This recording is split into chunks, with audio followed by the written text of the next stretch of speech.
This particular weekend seminar is devoted to Buddhism, and it should be said first that there is a sense in which Buddhism is Hinduism stripped for export. Last week when I discussed Hinduism, I discussed many things to do with the organization of Hindu society, because Hinduism is not merely what we call a religion, it's a whole culture.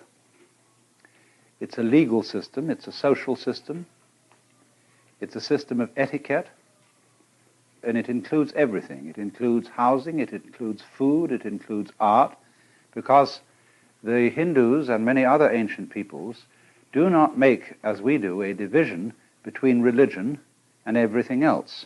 Religion is not a department of life. It is something that enters into the whole of it.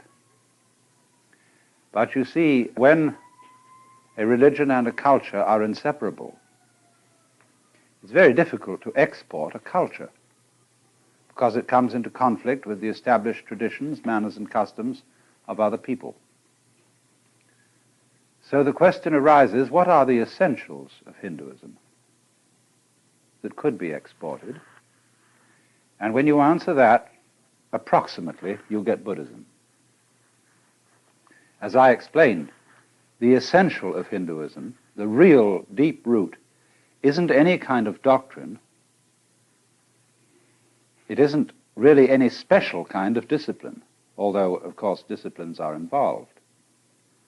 The center of Hinduism is an experience called moksha, liberation, in which, through the dissipation of the illusion that each man and each woman is a separate thing in a world consisting of nothing but a collection of separate things, you discover that you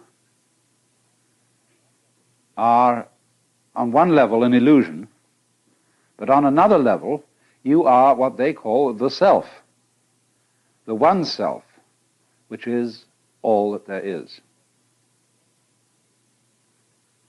The universe is the game of the self, which plays hide and seek forever and ever. When it plays hide, it plays it so well, hides so cleverly, that it pretends to be all of us and all things whatsoever, and we don't know it because it's playing hide. But when it plays seek, it enters onto a path of yoga, and through following this path, it wakes up, and the scales fall from one's eyes. Now, in just the same way, the center of Buddhism, the only really important thing about Buddhism is the experience which they call awakening. Buddha is a title and not a proper name. It comes from a Sanskrit root, bud, and that sometimes means to know, but better, waking. And so you get from this root bodhi, that is the state of being awakened, and so Buddha, the awakened one, the awakened person. And so there can, of course, in Buddhist ideas, be very many Buddhas. The person called the Buddha is only one of myriads, because they, like the Hindus, are quite sure that our world is only one among billions, and that Buddhas come and go in all the worlds. But sometimes, you see, there comes into the world what you might call a big Buddha, a very important one. And such a one is said to have been Gautama, the son of a prince living in northern India, in the part of the world we now call Nepal, living shortly after 600 BC. All dates in Indian history are vague, and so I never tried to get you to remember any precise date, like 564, which some people think it was. But just after 600 BC is probably right.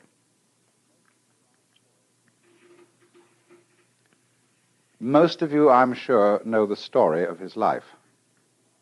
But the point is that when in India a man was called a Buddha or the Buddha, this is a title of a very exalted nature. It is first of all necessary for a Buddha to be human. He can't be any other kind of being. Whether in the Hindu scale of beings he's above the human state or below it. He is superior to all gods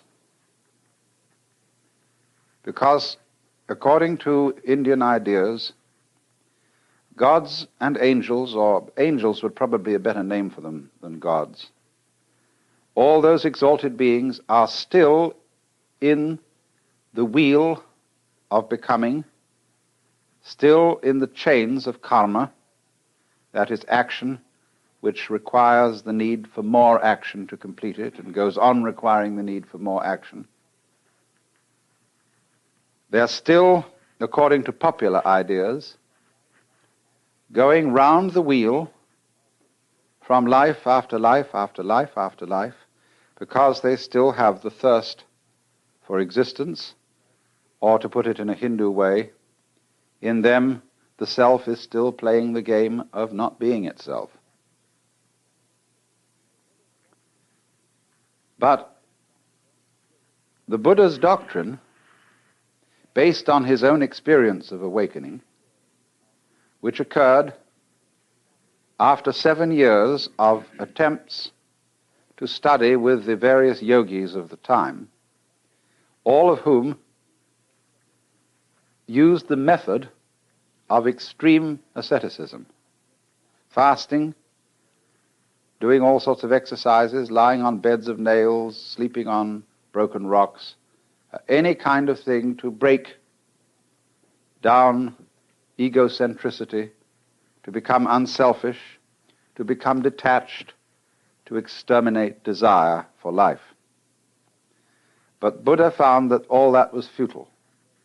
That was not the way. And one day he broke his ascetic discipline and accepted a bowl of some kind of milk soup from a girl who was looking after cattle. And suddenly, in this tremendous relaxation, he went and sat down under a tree, and the burden lifted. He saw completely that what he had been doing was on the wrong track. You can't make a silk purse out of a sow's ear.